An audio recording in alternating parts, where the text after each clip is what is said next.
Hello everyone. The videos that you're going to see in this playlist were part of a course that the University of Wisconsin-Stevens Point, the Department of Computing and New Media Technologies, hosted in the summer session of 2021, and it was a purely online offering. There was about 14 students who went through Pwn Adventure 3 and followed along with the videos that I posted here to YouTube.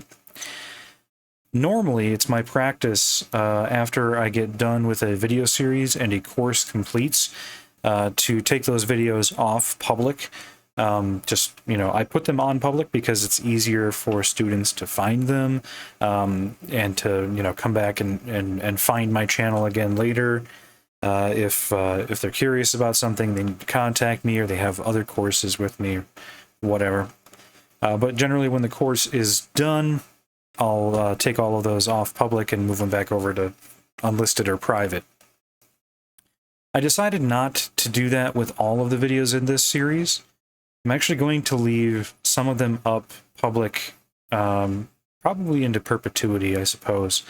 But you're not going to be seeing every video that was posted for the course. Instead, I'm going to leave the videos that just contain my solutions. When I recorded this for students, I wanted them to understand the process of approaching a problem like this and understanding that it's a lot of trial and error, it's a lot of thinking, it's a lot of failure before you finally succeed. And so I recorded many hours of footage and uploaded many videos where I did things that just didn't work. They were very frustrating, and it was a real, it got to the, some of them are more difficult than others, I suppose is what I'm trying to say.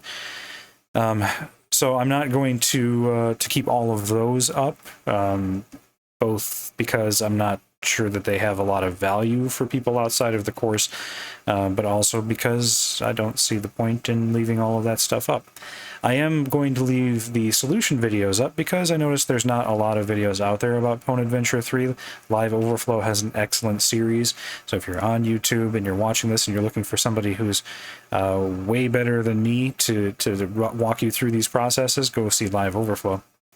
But if you want to come back here and check out my solution videos to see what I did that worked, I'll leave them up, and you can go ahead and take a look whenever you like. I'm also working on some alternate solutions, which, as I'm recording this, the summer course is actually still ongoing. It's mostly for the benefit of my students, but also, I have my own curiosity at this point. There's a couple of other ideas I had about solving the problems and beating the challenges in the game, other than the ones, of course, that I've done already that already succeeded. I just want to see if they work. I just want to, I'm not quite done with Pwn Adventure 3. It's a really fun game and fun learning experience. So I just wanted to top the playlist off with this so that you know what you were looking at, because if you're watching the videos, you're going to notice that you're not going to have context. Maybe I'm referring to something I did in a previous video or something like that, and it might cause some confusion, and hopefully now that explains what you're experiencing if you watch any of the videos. If you see me refer to something and you didn't catch it in a previous video, probably because it's one of the ones that was taken down because it doesn't contain any solutions or anything. Okay, thanks. Take care, and I suppose enjoy, if you can, the videos.